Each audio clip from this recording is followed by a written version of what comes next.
Hello and welcome to the third day of the RISE Pico World Summit 2025. This is the 12th edition of a very unique convening of thought leaders, practitioners, learners, and the spectrum in between. What is uncommon about them is the spirit to collaborate for the greater good. And what brings us together is the common belief in the RISE values: responsible, inclusive, sustainable, and ecosystem friendly, as you just saw in the video that we shared. The summit got off to a resounding start 2 days ago, and we'll see over 100 sessions co created and co located with almost the same number of partners and over 200 experts from around the globe for a community that is now 9,000 strong from 83 countries. We truly hope you will explore the platform throughout this week. And there is a lot, especially for students and academia, faculty, and researchers alike. This roundtable today is jointly hosted by GCC and Idobro, and we're really excited because it's very unique, one of a kind that we are going to be talking about. And we've not done this before, though we have had many roundtables with academia. This is the first that we're doing, which is cross-country, specifically focused on the topic. And I'm not going to talk about that very much right away because I'm going to ask Gina Zhao, who has been the force behind making this happen, to please first introduce all of the people who are going to be involved in this really interesting discussion. Gina, once again, over to you. Namaste, good evening, good morning to everyone joining us from around the world. Welcome to the 2025 RISE Pico World Summit and our roundtable on bridging academia and industry, equipping students for the workforce. I'm Gina Gao, a fourth-year Global Studies and Music student at the University of Auckland, currently interning at Idobro Impact Solutions. Representing the University of Auckland 2025 Prime Minister's Scholarship Cohort, I'm one of the 4 interns speaking tonight as part of the Global Career Centre's internship program. It's an honour to open this session. This summit explores the intersection of academia and industry, addressing challenges, capabilities, and the role of collaboration in bridging these two worlds. We have an incredible lineup of speakers who will share their insights this evening. First, we have Jumana Maash, a fourth-year law and psychology student who is passionate about human rights and social justice. Jumana volunteers with UN Youth and is interning at Urja Trust supporting homeless young women in Mumbai. Next, Dylan Muggleston, a fifth-year medical student deferring his degree for a global internship and pursuing an honours in surgical research. He's also a medic with the New Zealand Defence Force and interning at Doctors for You, contributing to healthcare delivery. We also have Karen Biatawa, a law and economics student, gaining legal experience at S&D Law Chambers while working on meaningful cases focused on social impact. From the Global Career Centre, we're honoured to have Dr. Kate Moore, an international educator and founder of GCC, who has spent her career bridging education and employability through global internships. Next, we welcome Naveen Shah, an international educator with over 3 decades of experience while leading the GCC's India and South Asia program. She is passionate about empowering nomadic communities in India. Representing our host organisations, we have Seema Syed, Program Director at Asta Paribar, a federation supporting sex workers. With 24 years in the development sector, Seema brings extensive experience in social impact. We're also honoured to have Dr. Nayreen Daruwalla, Director at SNENA, which leads programs to prevent gender-based violence in Mumbai's informal settlements. Dr. Daruwalla has over 20 years of experience focusing on mental health and community development. Next, we have Benaifa Jassia, Director of Manav Foundation, who has over 30 years of experience in the development sector. Her work focuses on mental health and rehabilitation, advocating for holistic well-being. Finally, Rahul Merchant, with over 25 years in the media and film industry and 12 years as an entrepreneur, brings expertise in global film marketing and sales of OTT and satellite rights. We have an exciting discussion ahead, so without further ado, I'll now pass it over to Karen. Thank you so much, Gina. I think that was a lovely introduction. We have got some amazing people coming up to speak and share their thoughts and ideas. And of course, the young students themselves who are going to talk and tell us more about what they think, because their voices are extremely important in understanding what we're going to do. And to set the context before we get started and deep dive, I'm going to request Kate Moore, the head of Global Career Center, GCC, as we will refer to it more often or not, is going to tell us why are you really here today to discuss this topic? What is it that we can look forward to in the next 1.5 hours? Kate, over to you. That's great. Thank you so much. I'm thrilled to be here and to be part of this summit. And for those that are listening back, I know you've got a lot of conversations. Those who are live, thank you for joining us as well, too. At Global Career Center, we do partner with universities and colleges all around the world to develop and deliver internship programs and project-based learning that is throughout the globe. It's some work we've been doing for decades and work we really love. And I think the reason I share that as context is because the why of why we exist as an organization is consistent with the why our conversation over the next few minutes or next few times is so important.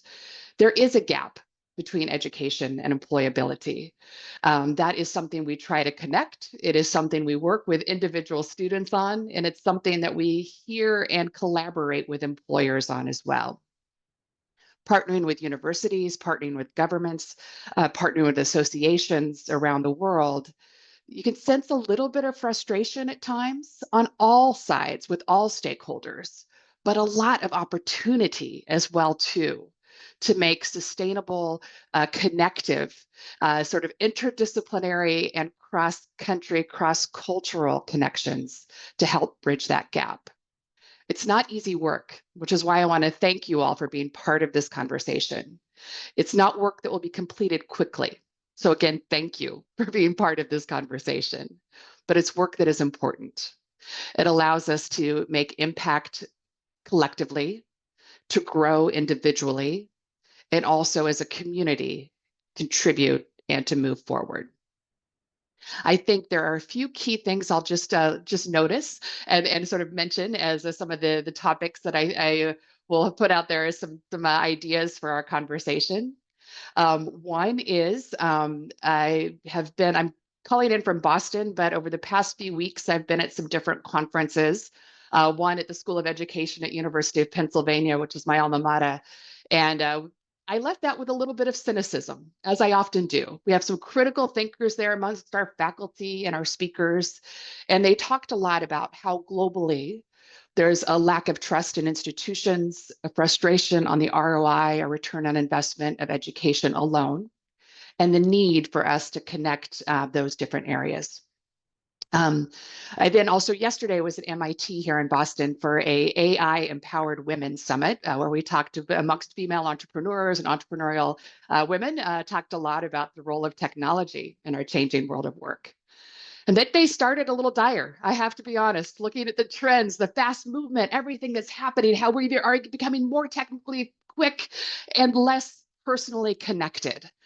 But it ended with this idea that it is a wonderful time to be a student, to be an intern, to be an employer, to be an entrepreneur. Because at this time of quick change, at this time of question and transition, it's even more important that we have these one-to-one connections and these system-to-system communications as well too. So with that, I will say, again, the importance, the global nature, that mix of individual and community, that mix of fast-moving technology and individual connection. And I'm really looking forward to the conversation ahead. Thank you so much, Kate, for setting the context. I think, what you said really that there is a gap, right? And that's exactly what we're going to kind of get started with. But before we do that, I do want to explain how the conversation goes. This is not a panel discussion. This is a round table, right? And that's why we are all welcome to come in and discuss. And you know what? This is not an examination. So nobody's been given any questions to learn up an answer and come and take it, right? Because the only person who has all the questions is me. Okay. So feel free to come in. Feel free to just put your hands up or just come in and say, can I just, join the conversation? That's what's going to make this really, really interesting and make it truly a roundtable, right? Also, I said we want the voices of the youth over here. So don't hesitate and think, oh, okay, someone's seniors talking, or this is right now a non-hierarchical, open conversation, right? So please jump in and, and share what you have to say, right? The second is that, we really follow a certain kind of flow just to make sure we are really addressing what requires to be spoken about. And therefore, we'll start with the challenges. But I promise everybody's going to get a chance to say the great things that they're able to do. Okay. So to get started, and a very simple one at that, maybe I'll just step back one more minute and share something that we used to do. When we got started 15 years ago, we did get a lot of, interns, both domestic as well as international. And we used to have a program called Hometown Internships and Designer Internships, because the idea was that many students during their vacation time want to go back home, right? They don't want to go studying again or doing work again. So they're really looking for their break. So we said, okay, go back home and then do an internship from there. You choose what you want to do. And that's the designer part. Yeah. You choose how you can make a difference, because we truly believe that learning can happen anywhere if you really want to learn and you're not just doing it for a certificate, right? And students who know this very, very well, that this is that opportunity to really differentiate themselves as well as to gain real life experience. Because I think, again, Kate touched on it, right? What happens in the classrooms is very important. Academia is extremely critical because it's got the robustness of deep understanding. But the real world on the ground teaches you how to apply that. And that's so important. So I'm going to first ask, the students, and this is open to anyone. And then, of course, I'm going to ask Naveen to maybe come in to also, give a couple of words on that. Is that what is the gap you see when you're looking out for a job? What makes you feel that I'm ready for the world or not ready for the world, right? Because that also is a reality. So, Naveen, maybe you can get started and then we can get the students in. Please, over to you. Thank you. Thank you, Karan. First of all, I think a huge, huge congratulations and thank you to Idobro and Rise Pico World Summit. Absolutely a great platform for all of us to come together in a short span of time, I must say that. And thank you, kudos to Gina for all of this coordination. I think I definitely want to take up a little bit and link it from what Kate was mentioning, and how we are talking all about, AI just getting so much into our realm of our lives today, but I think we go back one time and we think about it as, I think this internship by the word itself is such a crucial and a critical word today in life when we're talking about technology taking such a fast pace, and then we're talking also about how this human connectedness can happen. First of all, I think if I have to just take it from the Indian perspective or the South Asian perspective, let me put it very clearly there. I think for us, and I'm sure my students here who are on the platform will completely second me on this, is if we are not agile towards the culture that we want to be, there is no way that we'll be able to adapt anything in our lives. So that cultural agility is so much, so much, so much important. And I bring that very strongly because even just being remotely and getting fixed into the culture or understanding culture is not possible. We can only do a theory of it. We can only come out with some idioms and formulas or whatever. But when you immerse into it, when we delve into it, is when you understand what it means to be culturally adaptable, and agility comes into picture. I want to bring that as one. And I think I love the question that you brought up, Caron. And I'm sure students have wonderful things to talk about it. And another thing that I want to also kind of pin over here is, how does this create an impact into their life? Now, we're not talking about an impact which is right there, then and there, which happens just for that duration when they are in India or Mumbai or wherever that is. This is an impact which they take it on a long term for their life. And how this long-term sustainability can be created by the impacts and the cultural agility that you bring in on the table. Or how does it even create that sort of a change within yourself? And I think it's a very important time when we're talking about AI and how we can connect it, is when we talk about the changing the world view towards urgent human issues. Today, whatever said and done, let the systems kind of create whatever you want to. I mean, maybe we're not even talking about AI, we're talking about AGI, the generative intelligence, which can even create havoc into the world. But if we are not connecting the urgent human issues which are right in front of us, what are we going to eat? How are we going to breathe? How are we going to survive? And I think internships are those important, I would say, segment of life today, that this is all that they're going to take back. Being on the ground, being in the position, in the situation, and putting and making their feet dirty, making their hands dirty, creating a clear mind and going back. And that's what I would say is what our students always come and take it back from here. And this is where I would really like to put this towards both. I am so glad that the supervisors are here, some of them, as well as our students are here, where they will be able to connect and see how a student wants to really create that impact, and how these supervisors are the mentors. They are the life change makers who are doing this to create this balance between these thoughts. That's where I come in. Yeah. Thank you, Karan. Thank you. Thank you so much, Naveen. I think you really brought out a very important element beyond academia, beyond knowledge, beyond even employability. It's the cultural aspect, because even in the workplace, you're going to face this, right? Diversity in the workplace is equally important. I'm sorry. And having a systems view of everything that you're doing, again, is something that you get only when you do cross-border, cross-cultural kind of engagement. Great. So, well, the floor is now open, and I would strongly urge anyone to take this up. It's a very simple starting point to just say, what do you think are the challenges that makes you feel as though you're ready for the world and the workplace, or not? Anyone wants to go?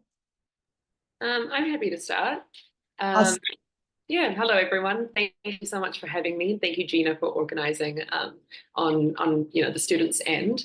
I think when I think about the gap between like my studying and then one day entering the workforce soon, hopefully, the main challenge that I think of is, for a lot of degrees, including my law degree, I think it's one thing to study the work and learn about the law and learn about how it works, but then actually putting that into practice when you go into the workforce, it doesn't really translate as seamlessly as one would think. And I think that the same is true for quite a lot of degrees.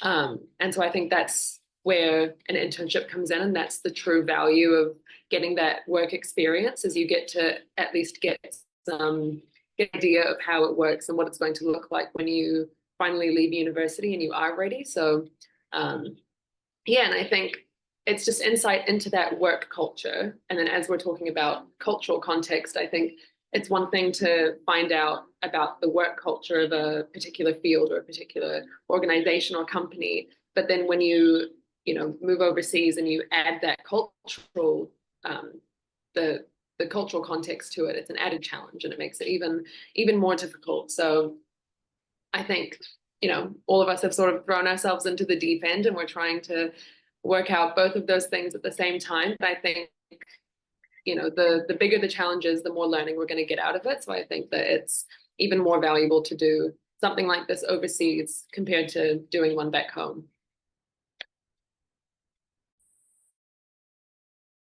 And when you talk about overseas and how it kind of affects students, there are pros and cons to that as well, right? Because sometimes it's like throwing people into the deep end.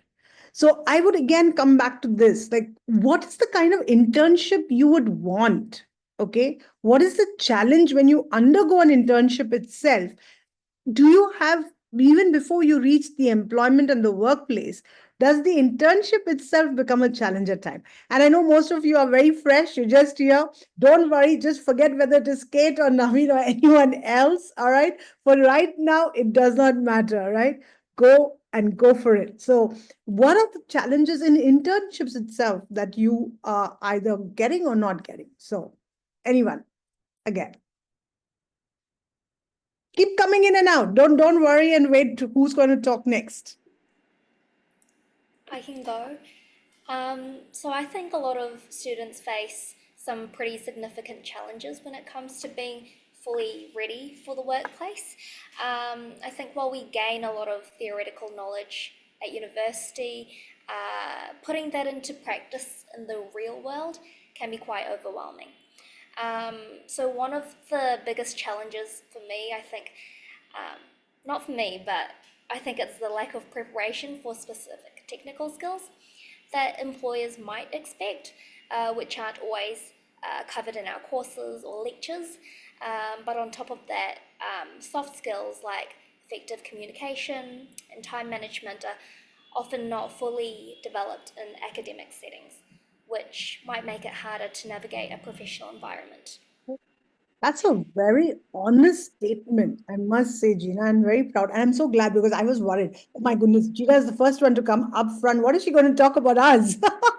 Since she is interning with us, right? But Gina, I think that's such an honest assessment of, your own self as an intern, right? To kind of say that there could be certain soft skill issues that you may not really be able to understand. And it's not just about culture, it's just about the basics, right? And that could be a possibility. Has anybody else found something like this where you felt maybe on either side? And it's not just about you, right? It's also about the other people who you are interacting during your internships. Have you found challenges, whether it is from the soft skills or it could also be technical skills? So is it that the expectations match? They don't match? I mean, anyone can talk from experience. Yeah, please.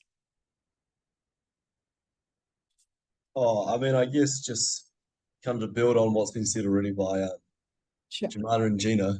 I mean, like experience really is king, and I think a big aspect where we were probably all considered when we took up this internship as an opportunity to gain experience, especially quite a unique experience, right, in a different country and all that kind of stuff that's already been said, right? So I think we understand that it's important to gain experience to, one day or to bridge that gap between where we are now and to the workforce. But I think sometimes that sort of quest for experience can be a challenge in itself. So as Gina said in her lovely introduction, I study medicine, and for me, the biggest difference I see between me and the doctors is the level of experience they have, the way that they've just seen everything before and they know what to do. And while that kind of takes time, it's also, how do you hunt those experiences? How do you make sure you're getting the right experiences to make you into the best professional that you can be? And also, how do you, I guess, retain and take away the right things from your experience? So I think it can be tricky in itself to, I've been out today for the whole day, out and around different places, but how do I actually pick and choose which experiences I need to keep, which ones are important, which ones, do I want to build on? And then how do I build from that into something else? That makes sense. Bit of like reflective practice and that kind of thing, which, sounds easy, but I think, it can be, something that it can be draining because it's something you have to do and attend to time and time again for the rest of your life. Wow, I'm just so impressed. We are hardly into our conversation and we are already thinking so deep. There is a word for it, Dylan. Okay. Is it Dylan? Is it Dylan? Is it Dylan. okay? Dylan's okay as well, though. That's what people will be calling me here. Yeah, I become Karen, Kiran, and Karan, depending on which part of the world I'm in. So I totally get your pain. So, Dylan, the thing is, what you just said, the word for that is discernment. The problem is we look at it as judgment, right? We tend to judge situations, we tend to judge people, and then based on that judgment, we kind of make a decision. I'm either going to keep it or not going to keep it, right? Which is fine because you you should not carry baggage with you all the time into your life, right? That's great. But don't do it as a judgment call. Do it as a discernment. Is this going to help me or is this going to harm me? If it's going to leave me negative, should I even think and keep it with me? And that's a very big difference between, as I said, the words. And I love to play wordplay because I think every word has a very nuanced meaning. And sometimes we use words interchangeably, but it's really not the same, right? Because every word has its own absolute meaning, definite. And what you just said was really, really very, very deep. Because if you learn to discern early enough in your life, you will not take negative baggage with you beyond just leaving it behind. So thank you for raising that and sharing that with us. And I think definitely the medical field will be even more dramatically different in different countries because of the kind of people that you would obviously have to serve. So thank you for sharing that. I think that is really, really a very deep thought. Anybody else would like to kind of come in with their experiences so far, and then we'll build on that, of course. Any more of the students here? Oh, Definitely. I think internships are such an incredible opportunity for anyone. For example, me, I'm looking to grow in diplomacy because my dream goal in life is to become a diplomat. And for one, they really can help bridge the gap between what we learn in uni and the actual work diplomats do. And I am working for Idobro Impact Solutions currently, but I really think that we get to apply my knowledge in real world settings, which is so different from just reading about international relations in books. And also, one of the biggest things I've realized through internships is how important understanding the cultural context is. And you really get to quickly see that what works in one country might not work in another, whether it's a negotiation tactic or how you just approach building relationships. And it's all just about adapting to each culture's unique way of communicating and doing business. absolutely. And now I'm going to take this from the students to maybe the host NGOs. And of course, Kate and Naveen, you're welcome anytime, right? Because you are that bridge. You are the ones who are really making this happen, right? Between the students and the NGO partners. And I'd really like to ask any of the NGO partner, what are the challenges you see, especially what Gina just mentioned, that there can be differences in the way that people, negotiate, manage situations, etc. So do you find the same thing? Is there a gap between what you expect from the interns and what you really see when they're finally there? So again, anyone could come in, or what is missing, if at all there is some expectation. So yeah, anyone again could jump in. So I don't mind. I'm Benaifa. I'm from the Mana Foundation. And this year would be our third year with an international student interning with us. I do think I resonate with everything that has been sort of shared. I know I came in late. I wasn't able to, join the link, but whatever I did here is something that I do resonate with in terms of the experience we've had with the students. In terms of, I don't think it's expectations, because I think it's been really important and it's been part of our learning is that what we can and cannot expect when a student is from overseas. I think there's only so much one can do to prepare. I think it's about when you come there and you're on the ground, and when you are able to actually, I think what we see is that there is a very significant struggle in sort of bridging this gap, as you say, the cultural gap, and also sort of peeling back all the multiple layers that are part and parcel of the Indian context, which I'm sure is applicable to any part of the world, and then to adapt to the actual field that the NGO is placed in. So when it is a slightly more, let's just say, nuanced or complex, field, such as mental health, which is the field for Mana Foundation, there is more to adapt with, because obviously the socio-cultural, economic milieu as well as the organization's way of engaging with the population, are all issues that have to sort of be understood.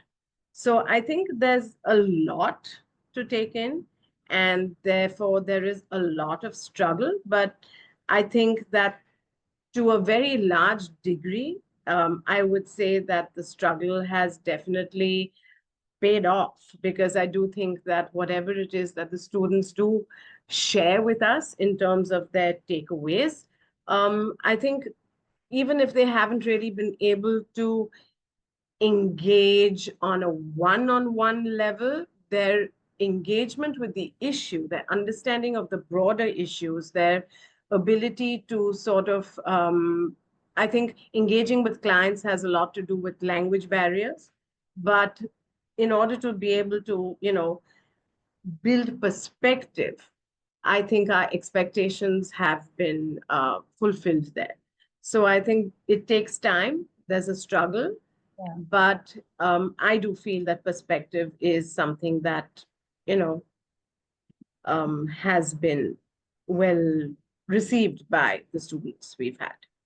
Great. Bit of a stay right there. Okay. I want to get one more kind of perspective in, and maybe then we come back and circle back to what you just said.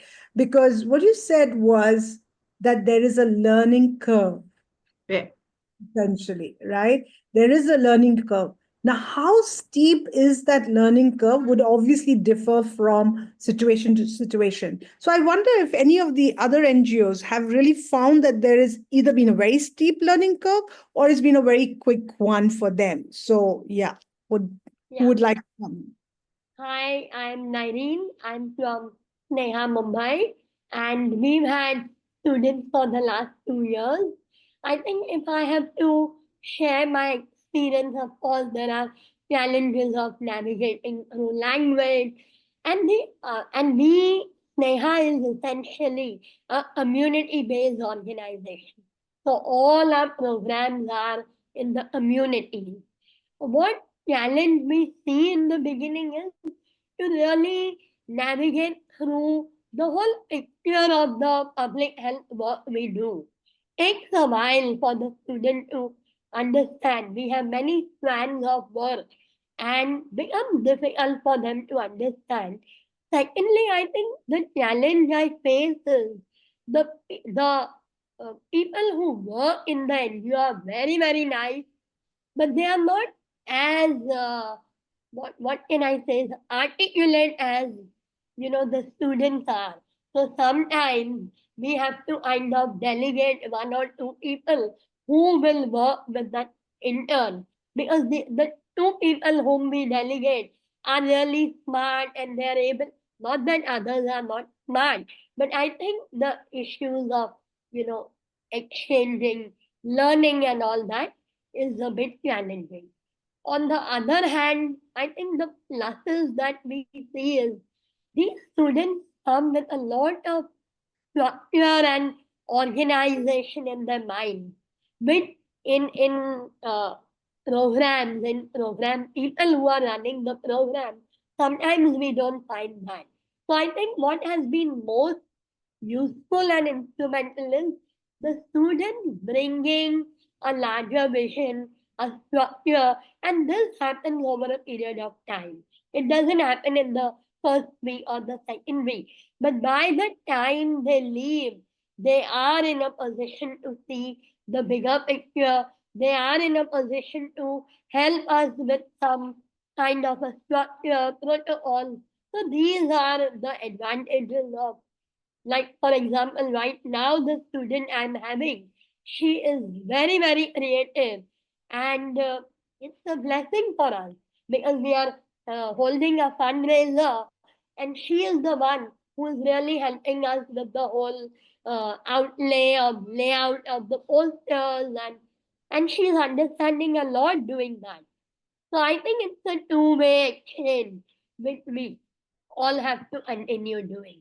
Thank you. Thank you. So, Nayreen, Yeah. you brought up again another point, and it's so wonderful to see how things like kind of really build on each other. So one is the learning curve, which you of course depends on their background, their capabilities, of course, no doubt. But you also said one more thing that either it can be at a time, it is not something you expect at the beginning. Yeah. At the beginning, it can happen later. So in that case, and this is really a question that I would like to bring Kate and Naveen maybe into this conversation, to say that when you are designing the internship, okay, how do you look at it? It should be 2 weeks, 3 weeks, 6 weeks, 1 week, right? I mean, because you can have, right, students want to volunteer, students want to do internships. So this difference between this volunteering and internship, I think, is more often than not more about the time, and then of course the compliance requirements from the institute. So Nayreen, before and please, Yash, you can bring in Kate and Naveen already into the spotlight. Maybe Nayreen, you could maybe say one thing. You must have had different kinds of interns and volunteers, right? What do you think works better? A short term volunteering, when does that work better? And when does a long term volunteering or internship program work better? I Maybe. think a short, I can give you examples. A short-term volunteering is where SNEHA is organizing a conference and the student comes in and helps with all kind of coordination, right? But in my opinion and in my experience, I think the students need more time. The 6 weeks or 5 weeks is not enough time for them to absorb, for them to understand, and for them to give back. But I have had interns who have stayed with me for 1 year. Now I'm not asking for that. But what I'm saying is a longer period of time really helps not only them, but we as an organization. Because then they really are able to be productive. They're able to be the fabric of the NGO. They are not separated from other people. It just makes a lot of difference.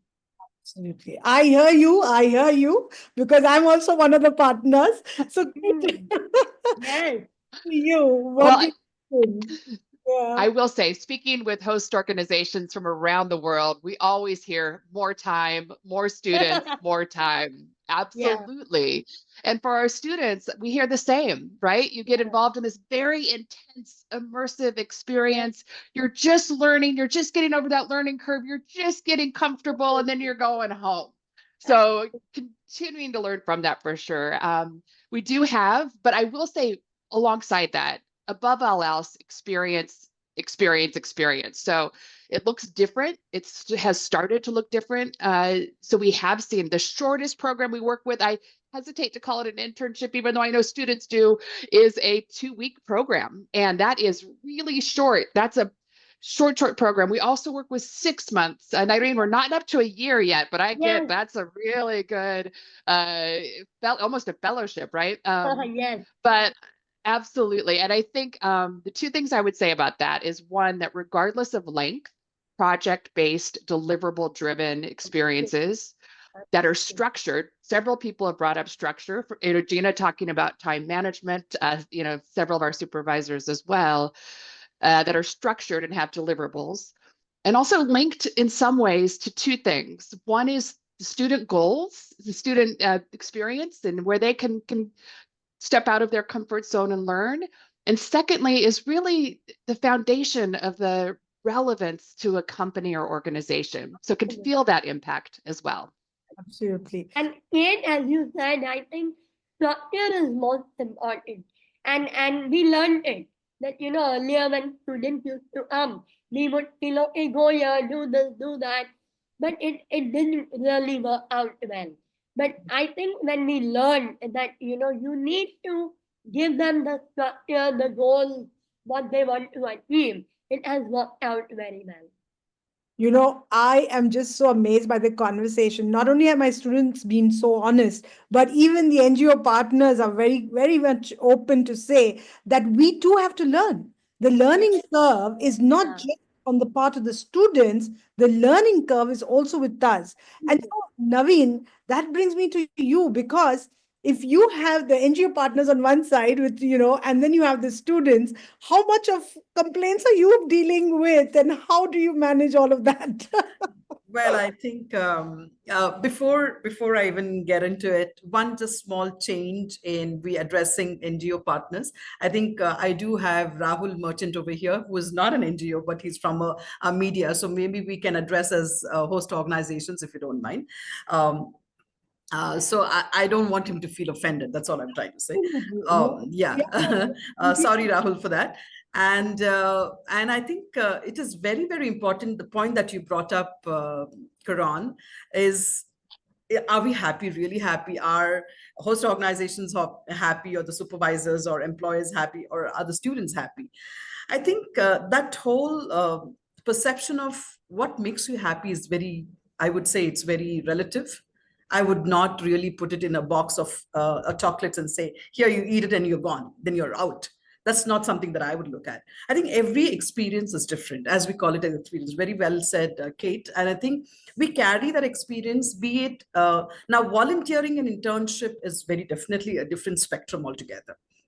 Volunteering comes with a thought that I'm just here to get that little understanding of what it means to be in that space at that time in a situation.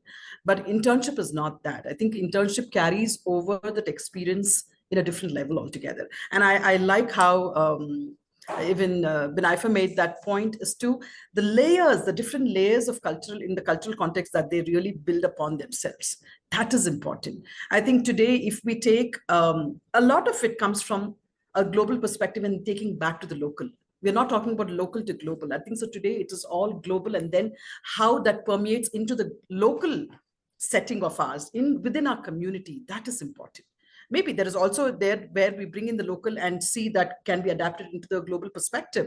But today, I think when we're talking about how we equip our students to be ready in the workforce, I think this whole juxtaposition is very important to happen, Otherwise, students are always in a confused mode as to how much do I take and what do I take? I mean, I think even Dylan made that point. What is that which resonates into my experience that I can take it back? I mean, coming from an organizations like some of them are here, I think each of us need to take that little point of it, which is too closer to your heart. I mean, I know I'm not trying to become too emotional and cognitive about it, but at the same time, I think that is what is the impression that I carry back. It's not the text. It's not my diary.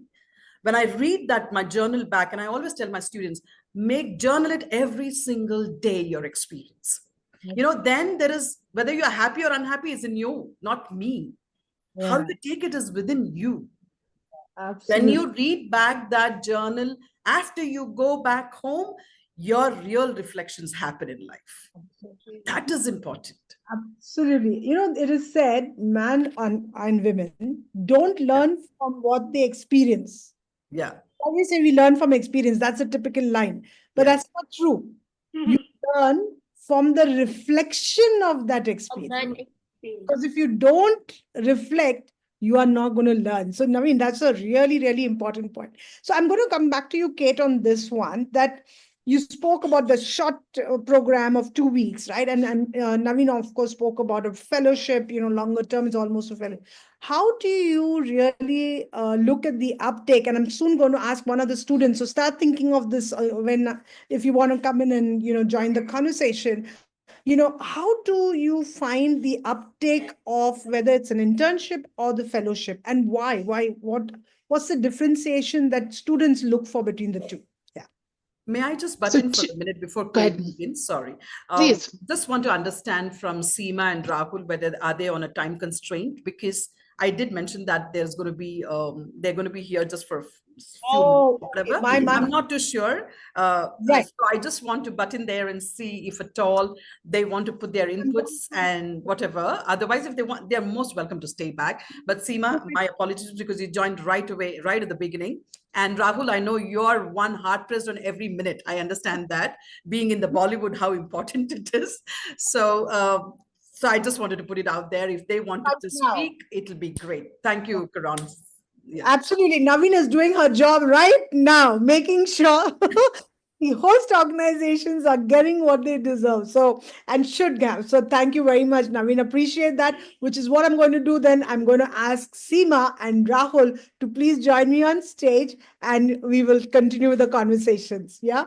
So, Yash, if you could please add Seema and Rahul, would be wonderful. I think, Karen, we are already there. Yeah. No. I want you spotlighted. Yeah. Yeah. Oh So, God. So that's Yash, Okay. okay. That's fine. Thank Seema, you so much. Kate and Naveen can Thank you leave. for this. Yeah, Kate and Naveen can leave us for a little while. Not a problem. Yeah. Thank you. We're Rahul, always there. No problem. Karan, thank you so much. And Naveen, thank you for inviting us. I think this is also an opportunity for organizations like us as Astha Parivar working with the sex worker organization. And when I was hearing Nayreen and Vinay for also, we've had a lot of learning. And I mean, I do understand the interns come with a purpose of learning, but it's also at the NGO, it needs to be very structured. The language, the barrier that we said, it's a challenge with the grassroots organization. Not everybody can speak in English or, converse with them or communicate with them. So these are some of the learnings that we've had in past few years. And thanks to Kate, Naveen, I think Naveen is just a call away. At times like this time, we have a student from the University of Auckland, and when we decided to begin with the student, there were some operational issues, and then we had to call up Naveen and say that the office that we had asked her to report to is being shifted, and will the student be ready to travel to another part of the city? So because we also understand there could be some kind of experiences which are not very good for them coming to a city like Mumbai. It can be sometimes very challenging for them if they don't understand the language or if they don't know how to communicate. So there are a lot of do's and don'ts at our levels also. We make sure if the person as an intern is going out in the field with the community, we know that they cannot communicate.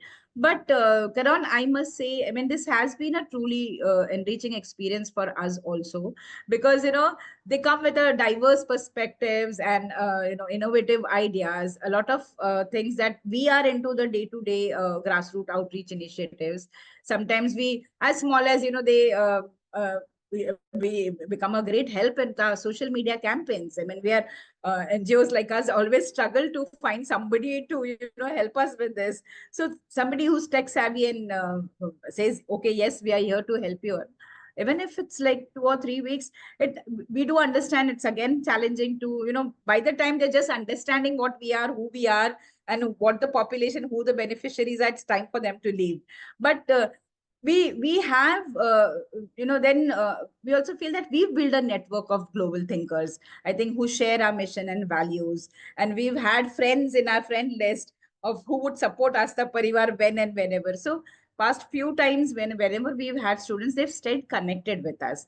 So this has been a real enriching. And everybody, we've all talked about the cultural exchange, so it's rewarding for both interns and our staff also. If somebody coming to the organization with so much of learning, so our staff also is motivated to learn like them, or upgrade themselves and start understanding. So these are some of my experiences. So thank you so much But for having. that is such an important point you raise, because we've been talking about the host organization as this nebulous, identity, and then the student as another entity. But the reality is that the organization is made up of so many people already, right? And when you're bringing in a new person in, you're changing those dynamics. And especially when students, I mean, when your team sees a youngster coming from a completely different culture, a completely different distance, from so far away, they suddenly get so motivated that if they can travel so far, and I've seen this time and again in my team. Every time we've brought in an international intern, not just an international, even any intern, any student who comes with that energy to learn, I think immediately changes the dynamics of the organization. So very important point. Thank you so much for pointing that out and bring it into the fore. Rahul, over to you. I'm sorry, you're on mute. All right. So thank you all for having me here on this very insightful conversation. Karen, we worked in the past, so I will. Wondering if you'd remember me. Of course, there's only one Karen Shaiva. Oh, Thank you. Thank you. Good to see you. And Naveen, thank you. I think this is the first time we've had a student from overseas. As a film and media company, we have a process of having interns, but it's not a regular thing. Because there's a lot of sensitive information we deal with on a day-to-day basis, especially copyright and intellectual property. And handing over any such tasks to them often becomes a challenge.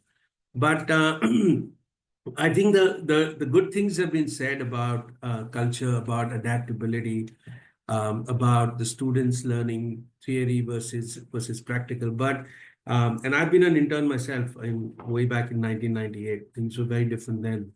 And I think the important thing, whether it's a 4-week stint or firstly, I believe it should be a much longer stint. I truly believe if they have to take back something a lot more meaningful at every level, not only at the workplace level, but culturally, emotionally, psychologically. I think at all levels, I think a longer stint helps because it's also largely about interacting with people, right? The human side to any work is far more critical than the work itself. So I think that time given for interaction needs to be more. Secondly, I think that let's assume that, so the intern we have currently is for about 4 weeks.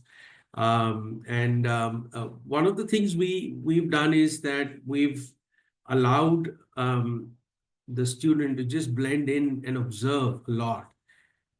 Because I think that, and not imposing things much, because I think that's something that because they're so very new to grasping things, and you don't expect, of course, this is an extremely smart generation with a lot of tools in their hands. But at the end of it, like I said, it's more human interaction. So we observe how they interact with people at all levels of all strata.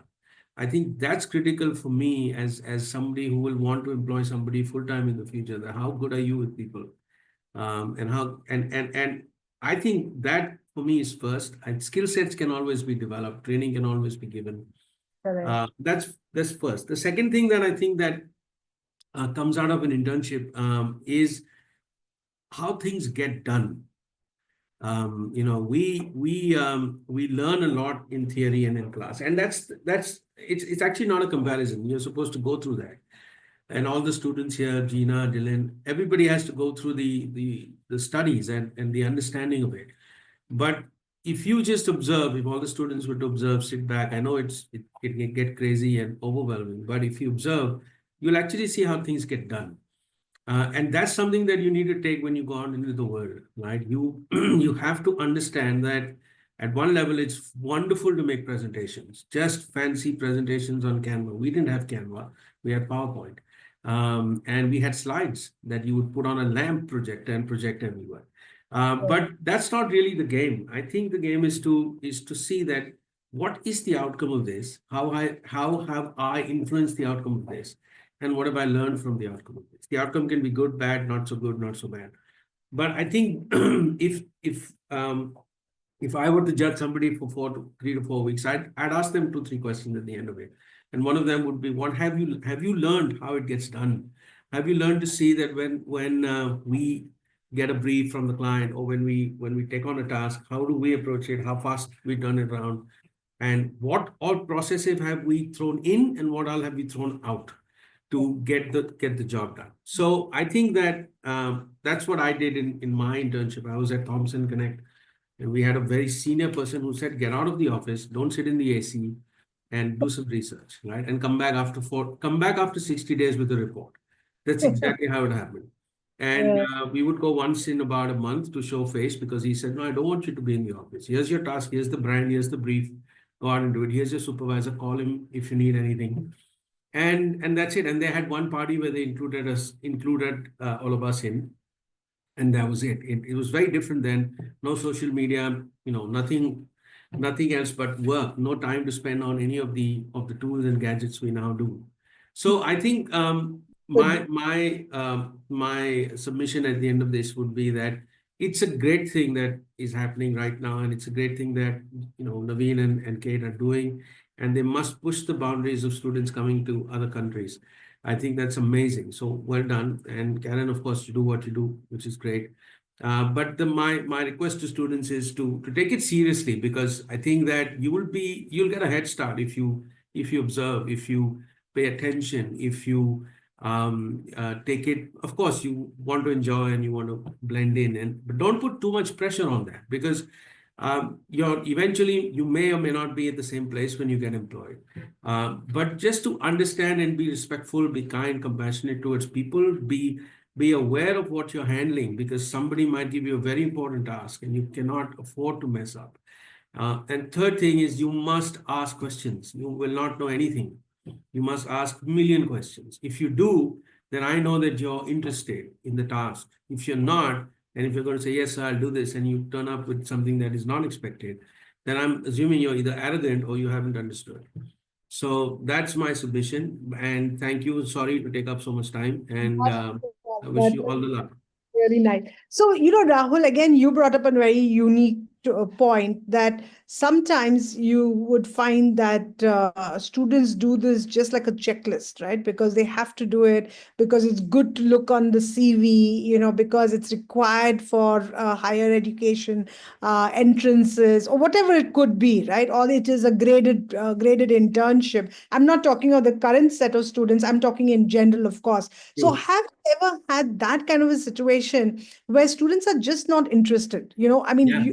Rahul, you've given such great advice just now, but for them, it's like, oh, that's just like that. That's the Yeah, they attitude. know. I mean, I've had people sit and warm the chairs all day, say good morning to me, and then they say, "Sir, I'm off for the day." I've had it literally, Karen, and I've observed them for 2 weeks, and I've politely asked them to leave in the week after, because it doesn't serve any purpose. Because what they do is they get privy to information, right, which is often, because of lack of knowledge, misinterpreted or spoken about differently in the outside world, right? And information which is sometimes very pleasant, sometimes not so pleasant, right? I mean, we're all in the real world dealing with problems and pesky clients and 100 other things, and we fly off the handle sometimes, lose our temper, speak things, say things. At the end of the day, it's all information, and it's confidential information. If you're not contributing to it, please, they won't have the maturity. So we should with a small little pebble on our heart, ask them to politely leave. And I've had this experience not once but twice, and they've been um, uh, shocked when I've asked them to go, because I'm like, please tell me, what have you done in 2 weeks? You haven't come and sat, you haven't come and taken a brief, you haven't volunteered to help. You've sat there, opened your computer, gone onto Facebook, searched them. That's not internship. That's definitely. And I think Kate has just shown that, do students or candidates or colleagues have a sense of curiosity and learnability? So I think that really kind of comes out. And what you said about go, I think there's a famous line which says, right, you either help them grow or you help them Go.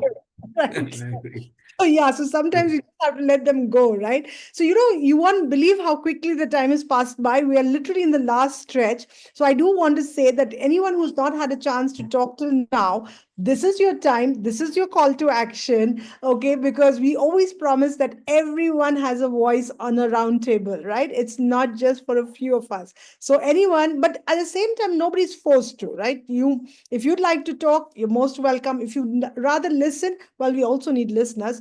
That's also completely all right. So I would just want to add maybe one last time, if there is any of especially the host organizations who have not yet had a chance to chip in, then your time really is now. So please join us, and I would love to hear if there are any more voices from that end. Otherwise, we will move back to the students and then to Naveen and Kate to close. And yes, one more reminder that, the chat box is a great tool. We should always be using everything at our disposal at optimal use. So please use the chat box. Start putting in your comments as well as any kind of feedback on what we've been talking so far. We'd love to hear, because that's another set of information for us as well. Yeah. So, yeah, I mean, as I said, anybody else who is not yet spoken from the host organizations, we'd just love to hear from you right now. No one? Everybody's Very happy. All right. Okay. Then in that case, Rahul, who's the student with you? Sorry, we she's not have here. Devanshi. Devanshi, but Okay. I don't think Yeah. so. She's here He's today. not here. All right, then that's fine. I think then we will move back to the students and ask. You've heard now what the host organizations, had to say in terms of the expectations they have from you, in terms of the learning curve, in terms of the opportunities they have to offer you. How do you really live up to that? Do you feel there is pressure? Do you feel that, oh my gosh, I'm just a student, and why should I be doing all these things? Or I still have a long way to go to start working. I'm just here to learn something, maybe a little bit here and there. Is this too much for me to do? Has any of you ever felt like that? And like I said, don't feel bad about saying that, because it is in admitting that we all learn, right, together. So yeah, anyone, or you've seen another colleague of yours, or another fellow of yours, or intern who has struggled, and you've been there for that person. So if you'd like to share some of those kind of experiences, love to hear about that. I can speak on that. What I would say is I'm interning at a law firm, and I think something interesting, which I have found challenging at first, was the grounded experience I received. Basically, instead of, making me sort of a person who sits in the office and drafts agreements, I've been very much been deployed to the High Court often, and have been just assigned a task, and, have been told a few instructions and figured out the rest. So I think building upon what Rahul also said, observance is great, but I think what I've learned through actually hands-on work is quite unique, especially in this context. India's legal system differs greatly from New Zealand's, and especially where cases here can last up to, decades, it is often better to settle this outside of court. So we often have to, go out to the court and try to move our case away from it. And it's usually for our client, it's for their best interest. So I think what I found challenging is just navigating the entire internship, but slowly I'm getting the hang of it, and I'm understanding how I can provide value where possible, and how I could add to my knowledge what I have learned, and sort of add it in a manner that is able to assist me back home. Great. Again, yeah, bravo, because obviously you are taking on a lot, right? And chewing up a lot.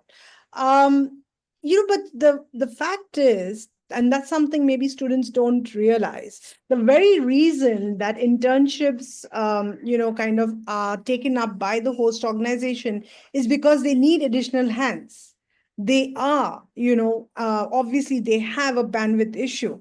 And if they have a bandwidth issue, then they obviously don't have the kind of time that you might want as an intern to understand exactly what is required to be done. And so you're almost expected to hit the ground running, right? You're almost expected to just take over from that. And I can imagine it's difficult, no doubt about it. But is that understanding there that, oh my gosh, they're doing so much, they don't have as many people, and how can I now contribute in this scenario, right? Or do we feel that, oh my gosh, I can't deal with this because, and how am I going to navigate this? Because I can see that obviously it is difficult, but you are doing it, right? And so definitely kudos to you, bravo. I think we'd love to hear if there are any others who've also maybe sometimes felt overwhelmed with an internship and not completely prepared, because I think this also prepares you for an even harder workspace when you get into a job. I think, right? So, do you see it as a positive thing, taking on pressure and working with pressure, or do you think it is difficult? And maybe one of the, host organizations could come in and maybe talk from their point of view on how does it really, how easy or difficult it is to really induct, so to speak, induct a intern adequately enough so that they feel comfortable that they're actually geared up to do what they want to do. Maybe, Binafa, if you want to come back in, you're most welcome.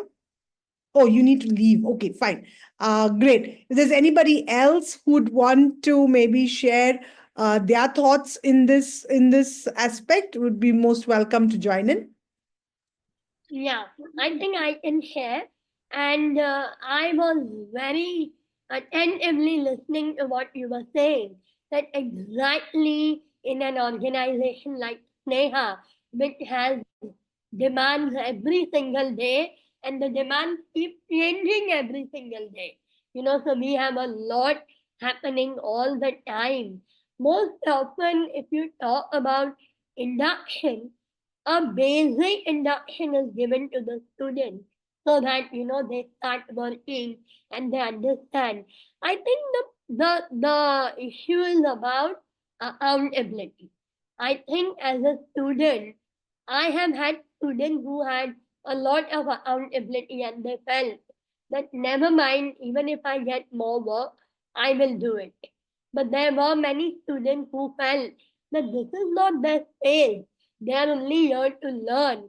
And that is why accountability became a problem. Of course, it is also important how we kind of transpire that accountability.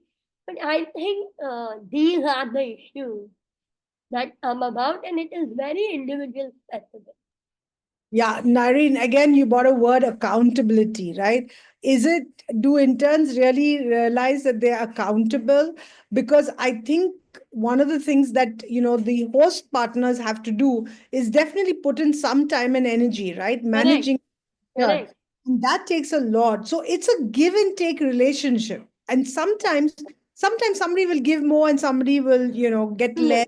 That's going to happen. It's not a perfect balancing balance, Absolutely. but it's a balancing act, even though it's not balanced. So maybe I will bring Kate in now while we are moving, as I said, to the last stretch, and hear what perhaps she has to say in terms of how's it been, because not just in India, right? I mean, you work across the world. Do you see that there are differences in this across different geographies? And of course, my original question to you, in terms of how do students view internships and then fellowships? Yeah. So can I have Kate with me, please? Yeah. Absolutely. Thank you. And this conversation has been fantastic. I can't believe how quickly it's gone by, but also how much we've dove into topics. So thank you for that. A few things I just wanted to touch on. I've been taking some notes here. And one, as I know you mentioned you're a wordsmith, so I want to actually provide a little bit of words as well too. When I first started in this field, we talked and still talk about experiential education because of Kolb's learning cycle and all of that. Fine terminology, but I much preferred applied learning. So to hear people talk about application of theory and also talk about learning so much over the past hour has been fantastic. But another thing I've been surprised to hear about is lifelong learning for our supervisors and for our students is both. You will not have a linear career path. We do not have linear career paths. So thinking about that career labyrinth versus that career ladder is really something that you're setting yourself up for sure.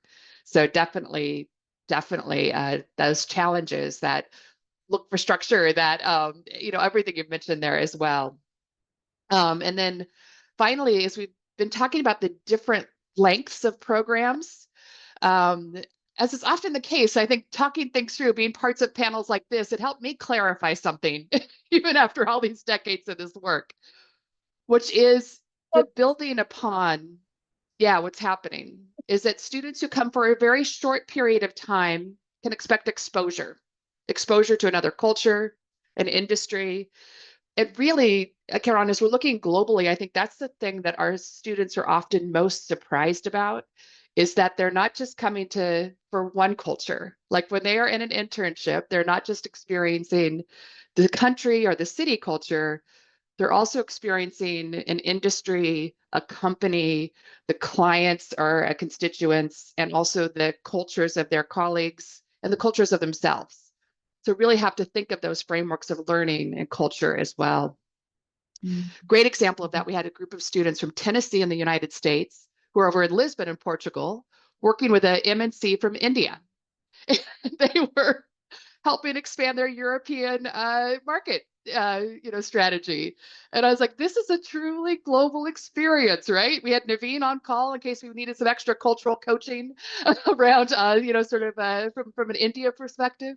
But I think that is really good. But I do just want to reiterate that piece, those two pieces. One is that lifelong learning, but also that thinking about the idea that it's multiple cultures we're all engaging with every day as we kind of bounce around the world in a global aspect, no matter where you are.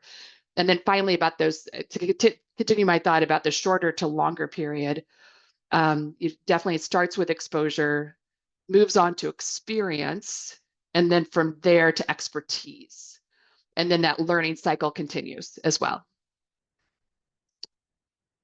Wow, I love that. Yes, of course, the cycle is an ongoing, iterative, virtuous cycle. So it is very, very important. And I think students, and like we heard just now from Rahul, right, that he was an intern himself before, and that's why today when he looks at interns, I think people who undergo or are the students who undergo internships, I think become better managers because they have seen that difference in culture, the difficulties of dealing with an unknown workspace, with being out of sync with the rest of the people and then learning to adjust. Or like Karamveer said, navigating your way, through these different aspects of the workspace. So I think it's really, really important. And when they do that and they come out of it, with a great experience, or even if not very great experience, as Dylan mentioned earlier, you can discern it to a way that you later on you use it in a positive manner because you've gone through it, right? And therefore you know how to deal with maybe other youngsters and then helping. One very funny story, I must share this with you. My son did an internship once with a large multinational, and it was so funny that he was doing so much of work, okay, and so much of really serious work that ultimately they got him an intern. So he was like, Mom, I am an intern, and now I have an intern's intern. I mean, literally, he had an intern, right? Working with him. But that shows you and builds the confidence, right? That you can actually take on responsibility and then manage people. So I think that's the beauty of internship that even I have seen. I've done a lot of internships in my life. And I think every single time it has really taught me many new things. So of course, Kate, I guess the students, the host organizations, and us, we are all just so grateful for having this conversation, because I think it just reinforces the need for more and more of this. And I hope there are companies who are listening. There is a whole platform, there are 8,000 people on that platform. So I hope there are a lot of companies out there who are also listening to this and understanding what will it take to kind of really build on internship programs so that they become the right kind of employees and even more important, better managers in the future, right? So I think with that, we really come to the last and closing segment where, Kate, I hope you can help me do this, is that what are the opportunities for collaboration? And yes, of course, if anybody else, Seema, if you'd like to come in, please, anybody would like to come. What are the kind of opportunities for collaboration so that we make this more and more of a norm for students to go through internships and for organizations to accept more and more interns? Please, over to you. Absolutely. And I know this is something we work on, daily, hourly, really, is to help more opportunities for more students in more places through our university partnerships around the world. And I'm going to be contrary to our previous panel discussion, because I know we talked about the fact that longer is better, but I certainly think that meeting students and universities where they are and where they can embed opportunities into curriculum. That could be an online project into a master's degree program. It could be a 6-month co-op from a work integrated learning institution. I know for our colleagues in the Southern Hemisphere, this is summer. I'm sitting in snowy Boston, but I know that it is summer in New Zealand and Australia. So these 6-week thank you and congratulations to students for giving up part of their summer to have this very impactful experience as well. So I think having flexibility to meet, to make opportunities available in the times, given the limited resources, time, money, attention that's available, as well as knowing that having that flexibility, but also creating the structure within that flexible time frame to make sure that it's meaningful and has context and deliverables. And the same time acknowledging that any applied learning, any connection to academia in that way is something that shouldn't be looked at as a one-off. If there's ways to make it more sustainable and system-driven and building upon what students are doing, I think that's incredibly valuable. We see that. I know Naveen teaches and reflects with the students on not just the work that they're having, but also the work that students in the past are having, as well as they will in the future too. So a few points there, but yeah. That was very, very good. Seema, would you like to come in real quick and join us? Yes. Yes, Karan. I always feel there's always an opportunity available with the organizations. I mean, the gap that we see, the bandwidth that is required, we'll always have the internship possibilities available, and would love to have a longer term internships where the intern, the student gets to know us, work with us for a longer period of time, and then I think it would be a win-win situation for both of us. They learn, we understand. So I think, yeah, we're looking at GCC, Kate and Naveen, to have more interns around the year. So it's not only for a brief summer period internships in organization. Yeah, would have more internships. Amazing, amazing. So Naveen, you've heard the call. Yeah, I think we are going to close with you telling us what do you see as the opportunities ahead of us as we move on.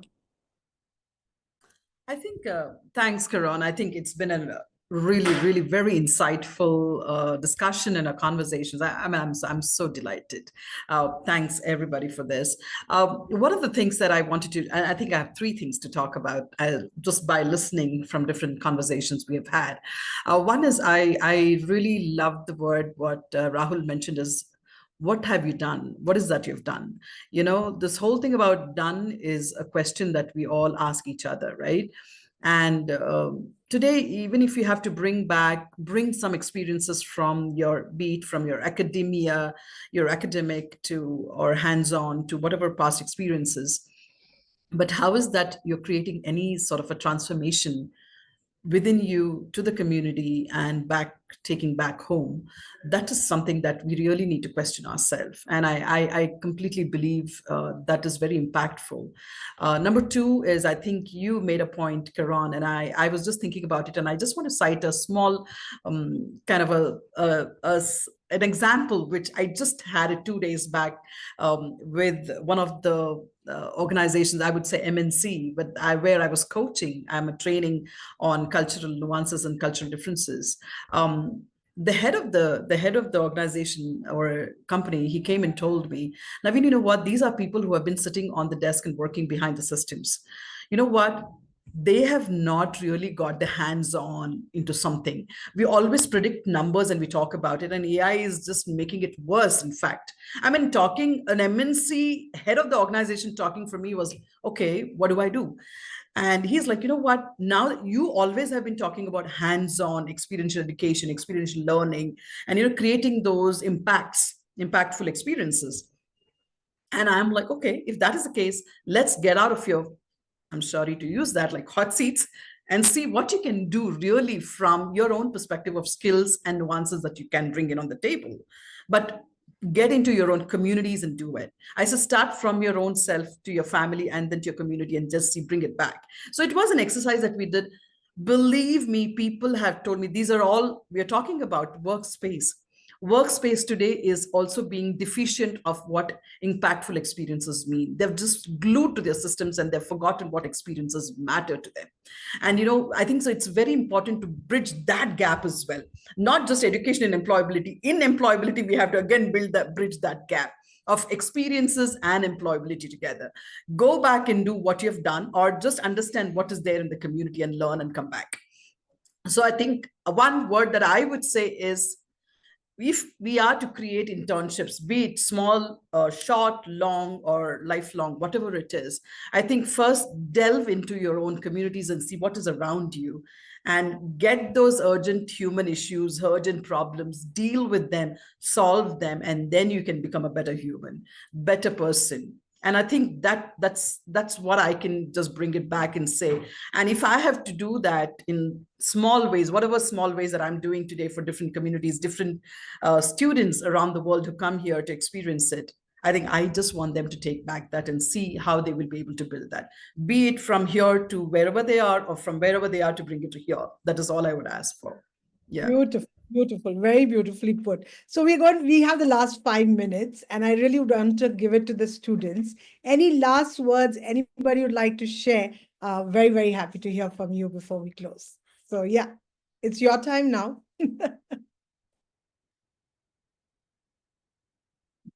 I can. Okay, sure. Jumana and then Dylan. Go ahead. Okay.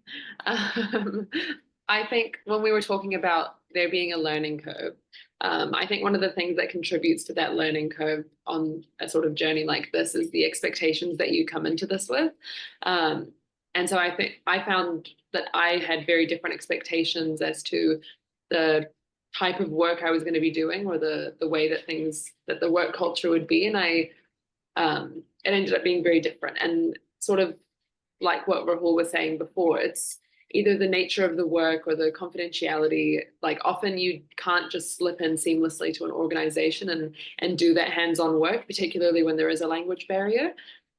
So I think that one of the challenges that I've had as well that sort of maybe, contributed to the slope of that learning curve has been managing my expectations and sort of stepping back and just rethinking what is it that I can get out of this, and just being flexible and adaptable.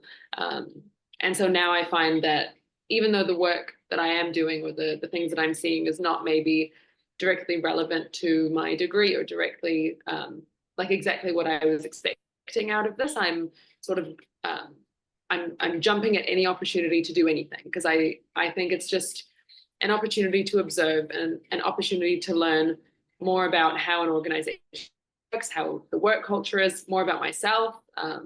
So yeah, that's one of the things that I found in just a short time. Great. No, thank you for saying that. But I hope you did hear about Steve Jobs talking about how his calligraphy classes helped him decades later when he launched and designed Apple, right? So you can only connect the dots looking backwards. Don't worry about whether it is relevant or not today. It will just maybe a most important thing tomorrow. Yeah, great. Thanks for sharing that. So Dylan, over to you. That was very that was a very interesting session. So thanks for everyone involved, and thanks Gina for organizing all that. I guess just one thing that I've been thinking about a little bit throughout that session, and a few people, I know a lot of people have left now, a few people touched on similar themes, like I think Rahul, Benifer, Seema, all about how important is the actual interaction between people, and how, it's one thing to do the work and to show up and to tick tasks off, but actually the most important thing is that interaction between you and others. And that's what really, where the magic comes from, I guess, in these internships. And just something that I've been thinking about is, I guess, like the language barrier, because for me, part of this experience has been not knowing the language has actually been an experience in itself. And I know that's a big thing for a lot of people in New Zealand that don't speak English. And I'm kind of like, I kind of feel like I know how they feel now. So I think that in itself is an important experience. But I guess I've just been wondering, is there something that can be done to get both, the best of both worlds, to have that experience and, be able to get that side of things out of it, but also to understand a bit more? Because I feel like in medical consultations, I'm sure it's the same in the mental health consultations and the, law chambers and all that kind of thing. You feel like you miss out on the nuance a little bit. Even if someone explains it to you afterwards, you feel like you miss out on that interaction, miss out on those little things that come with knowing the language. So as I say, it's great to not know it, and that's an experience in itself. But I don't know. I don't really have an answer to it, but I'm just wondering. No, I think there's no answer to that could really satisfy both parts. But what it does show you is the sensitivity. It shows you have the sensitivity to understand that you could have been missing out on something. And perhaps in some ways, you become more sensitive to body language and other kinds of, non-verbal communication, which you would not otherwise perhaps be if you actually understood the language. So there is always a pro and con for everything. And secondly, the other word that I picked when you spoke about is the magic, right? The magic of what's happening in this internship. I think that's what we need to look for. We don't think of it as magic. We think of it as just another task to be done. But there really is magic there. If we just are sensitive enough and we're looking for something really that inspires us, takes us beyond, like what Naveen also mentioned. So thank you so much for sharing that, Dylan. That was very beautiful. Karamveer or then Gina, I guess the only two other students with us. If either of you want to go quickly and then we close, because I know Kate needs to leave. So just very quickly, Kate, if you don't mind. Yes, Karamveer, maybe you can go. Gina, you're part of us. You should go last. Okay. You have the last word. Look at it positively, right? Yeah. Okay, Karamveer, over to you. Yeah, well, I would say I really enjoyed this conversation. I think it was really interesting in my internship how understanding how people work here. I think it's been very apparent that it is very different to New Zealand, and how I've learned how to quicken the process, if you know what I mean, in the call system, and using a thing that my supervisor calls jugaad, which has been really useful in speeding up the client's work and satisfying him. And I think what jugaad means for people who don't know on the screen here, just means like creative solutions or workarounds that just do as good as a normal solution would. And so that's been really useful and has taught me a lot. Thank you. So did you know about Jugaad before you came here, or are you going to take back Jugaad with you? Well, I mean, I knew what the word meant, but I didn't know how it worked in process and how it actually, worked. That's the So I difference think between I will knowledge take and that. application, I right? will 100% take that with me back. FYI, I think it's going to be added into the dictionary if you know that. It's coming back into Wow. Webster. Yeah, they're just kind of fighting on that. They want to bring jugaad into the dictionary. Yeah. Oh, wow. Okay. So we really have to close. And Gina, you get the last word. So over to you. Yeah, I really agree with what everybody said earlier. At the end of the day, with what Dylan said, it's the people that make the biggest impact. And whether it's the people we work with, the communities we engage with, or even just the friendships we've built along the way, those connections are what truly shape an experience like this. And I do think that beyond this internship, there are so many ways we can continue to connect and collaborate with each other in the future. And the relationships we've formed here, they don't just end when the internships do. Like, there's something we carry forward no matter where we go. And last but not least, I just wanted to take a moment to say a huge thank you to all our host organisation supervisors for being here today and the incredible work you do. And a special thank you as well to Kate and Naveen from GCC for making this entire journey possible and for always being there to support us along the way. And most importantly, I want to express my gratitude to Karen for being such an amazing supervisor to me. Your mentorship, patience, and encouragement have meant so much, and I truly couldn't have asked for a better guide through this experience. Thank you so much. You very much. Thank you, all of you very much. I have posted both the joining link as well as the registration link as well as the agenda to the platform. Please do avail. There are free mentoring sessions that are happening, coaching sessions that are happening, and of course many other similar kind of sessions. So I know don't join during your work hours unless they are interested in it. Please, very clear about that. But yes, if it is of value and it will help both your host organization, you would definitely encourage you to do that.